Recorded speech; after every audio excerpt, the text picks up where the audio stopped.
Sina ordenó sacar las flores del jardín de los esclavos. Pero lo enterrado ahí se impactó. La tierra cedió bajo los dedos callosos de Benedita, una vieja esclava de manos temblorosas y ojos que guardaban más secretos que el propio cobertizo. La orden de la señora había sido clara: arranquen esas malditas cosas que atraen a las serpientes y al mal de ojo, pero Benedita sabía que no eran las flores que la señora temía. Eran las raíces. ¿Y lo que abrazaron?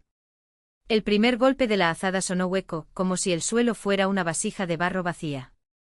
Las otras mujeres negras, arrodilladas en la tierra húmeda, detuvieron su trabajo. Incluso el viento parecía contener la respiración.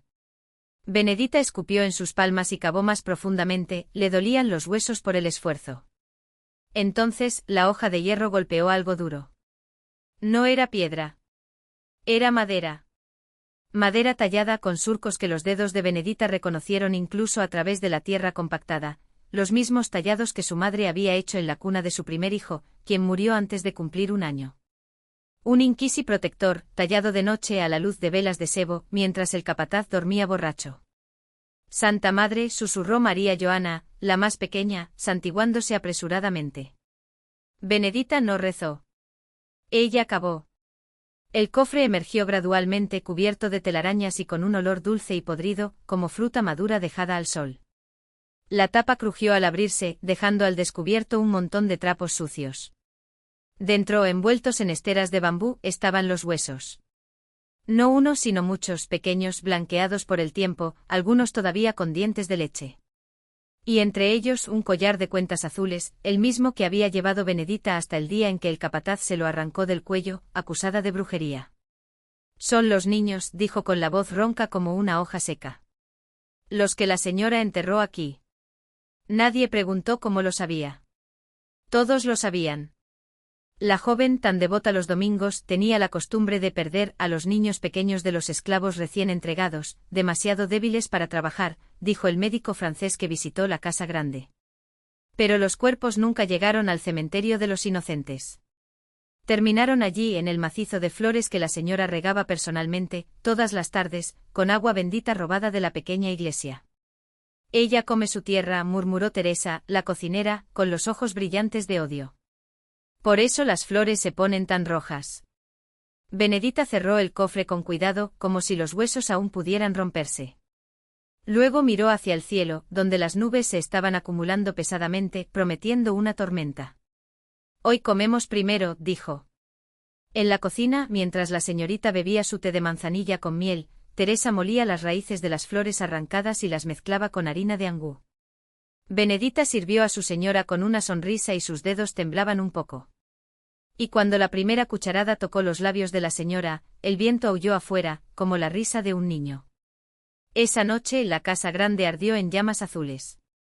Dicen que vieron a la señora correr por el jardín, con el pelo en llamas, gritando nombres que nadie más recordaba, hasta que la tierra se abrió bajo sus pies, ansiosa, y se la tragó entera. Al día siguiente, en el lugar donde había estado el parterre, brotaron nuevas flores. Blanco como huesos. Y ningún esclavo fue jamás castigado por cosecharlos. La mañana siguiente llegó con un silencio espeso, como si la tierra misma contuviera la respiración. Los esclavos se reunieron alrededor del macizo de flores recién nacidas, las flores blancas se balanceaban ligeramente a pesar de que no había viento. Teresa, con las manos aún marcadas por la suciedad de la noche anterior, se arrodilló y tocó un pétalo. No se estremeció, pero la esclava sintió algo palpitar bajo sus dedos, como un corazón dormido. No es para cosechar, murmuró Benedita con los ojos muy abiertos. Es dejarlo crecer. Nadie lo cuestionó. Ellos lo sabían. La casa grande era ahora un esqueleto carbonizado, las paredes negras marcadas con vetas azules, como cicatrices de un incendio que no era de este mundo. El hombre, que había regresado de su viaje de madrugada, se detuvo en la puerta del inmueble y el bastón se le resbaló entre los dedos. Su grito se perdió en el aire, sofocado por el olor a ceniza y algo más, un olor dulce y podrido de flores que nunca deberían haber florecido. Intentó entrar, pero las tablas del porche crujieron bajo sus pies, como si la madera lo rechazara. Cuando dio un paso atrás, los vio, los esclavos alineados en el patio con el rostro impasible. Teresa sostenía una canasta vacía. Benedita, un cuchillo de cocina, la hoja brillando bajo el pálido sol. ¿Qué hiciste? Se le quebró la voz. Nadie. Respondió. No era una pregunta que mereciera respuesta. Esa noche desapareciste. Algunos juraron haber visto sus botas hundirse en el barro cerca del río, como si la tierra insaciable reclamara un alma más.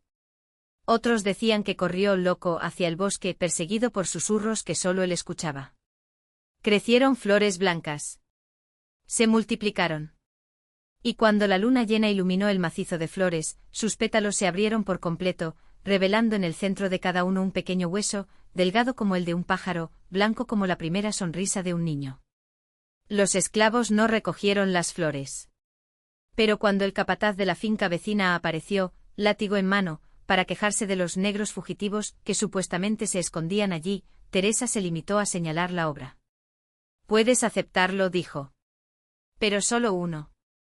El capataz se rió, arrancó la flor más alta y, mientras sostenía el tallo, sintió que algo le mordía la palma. Cuando miró, no había sangre, solo una marca oscura de tinta que se extendía por sus dedos y subía por su brazo. Ella gritó, pero el sonido se apagó en su garganta y se convirtió en un grito ahogado. Mientras caía de rodillas, sus rasgos comenzaron a desmoronarse, su piel se volvió suave y blanca, hasta que lo único que quedó, en el lugar donde había estado, fue otra flor. Los señores de las fincas aledañas enviaron hombres armados. Vinieron con hoces, con antorchas, con rosarios benditos. Ninguno regresó.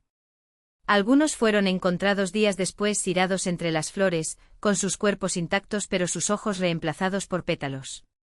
Otros simplemente desaparecieron, como si la tierra los hubiera absorbido sin dejar rastro.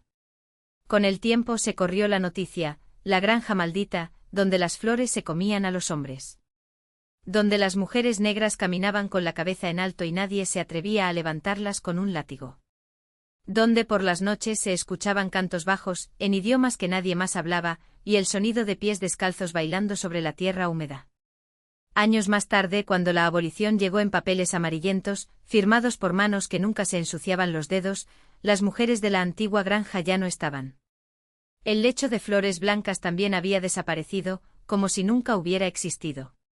Pero algunas noches, cuando la luna está alta y el viento sopla del sur, todavía se oye el susurro de las faldas en el patio vacío.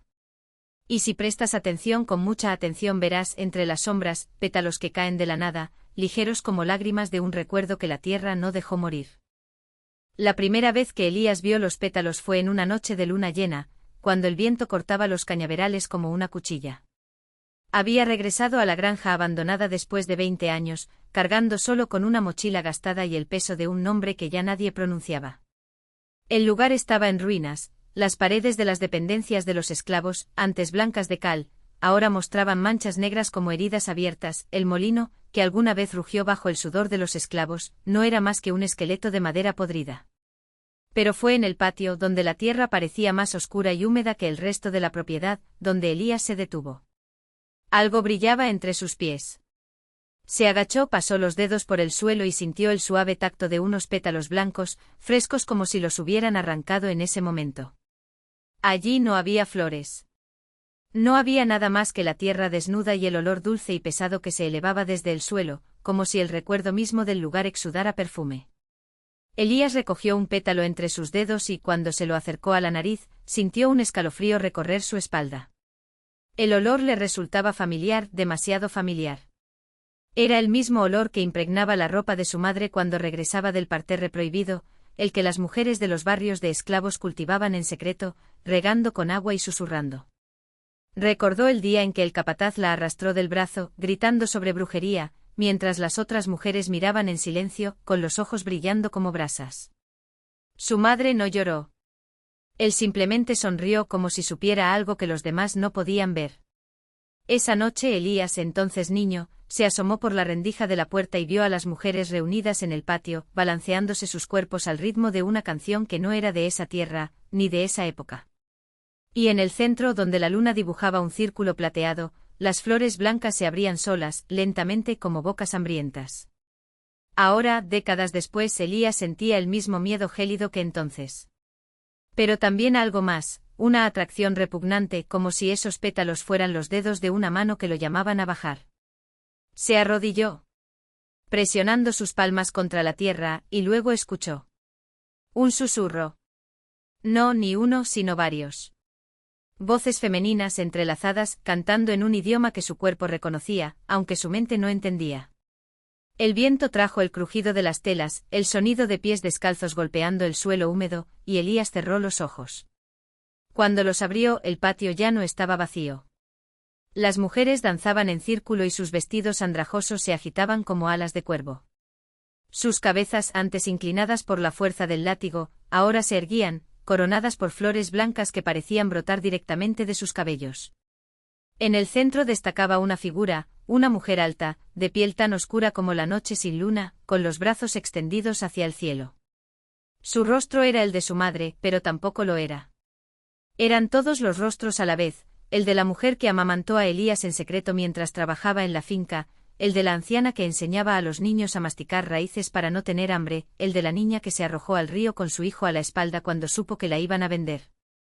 Elías quiso gritar, pero su voz se quedó atrapada en su garganta. Quería correr, pero sus piernas no obedecieron. Entonces la mujer en el centro bajó los brazos y lo miró directamente. Sus ojos no eran humanos, eran pozos profundos, llenos de estrellas y de un hambre ancestral. «Has vuelto», dijo sin mover los labios. La voz era un coro, un eco de 1000 voces superpuestas. «Pero no eres bienvenido». «Aún no». Las otras mujeres dejaron de bailar. El silencio que siguió fue peor que cualquier grito.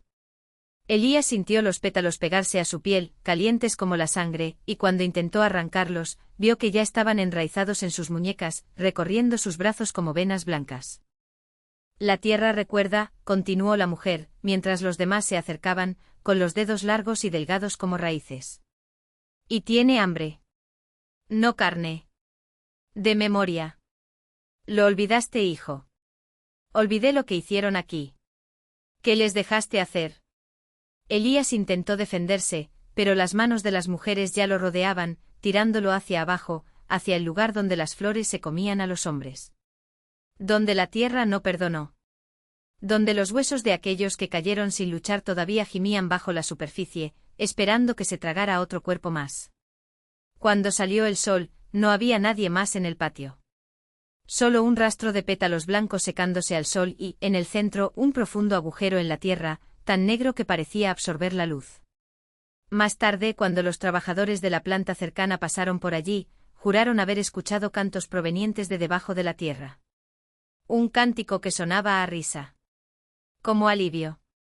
Y por la noche, cuando la luna volvió a brillar sobre la granja abandonada, las flores volvieron a florecer. Uno por uno. Pacientes.